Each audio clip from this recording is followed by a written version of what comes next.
आज त्या बीडला जे झालं ते संतोष देशमुख काय बिचारे त्यांना काय किती घाणेरड्या पद्धतीने मारावं, किती घाणेरड्या पद्धतीने मारावं. बरं तुमच्या अंगामध्ये नसामध्ये जर एवढी क्रूरता भरलेली असेल ना, मी दाखवीन जागा, तिथे जा. पण हे सगळं झालं कशातनं?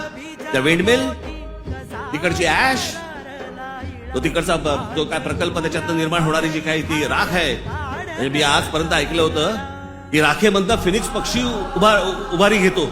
आमच्या बीडमध्ये राखेतनं गुंड तयार होतात. विषय होता पैशाचा. ती जी काय वाल्मिक कराड आणि जी काय नावं येत आहेत त्यांची, हे सगळ्या खंडण्या या संतोष देशमुखने त्याला विरोध केला.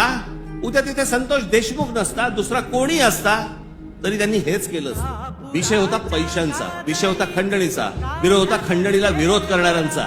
आम्ही लेबलं काय लावली? वंजाराने मराठ्याला मारलं. त्याच्यात वंजाऱ्यांचा काय संबंध आणि मराठ्यांचा काय संबंध? कशात गुंतून पडतोय आपण? पण तुम्हाला गुंतवलं जातंय. हे राजकीय पक्ष तुम्हाला गुंतवतायत त्याच्यातच गुंतून राहा.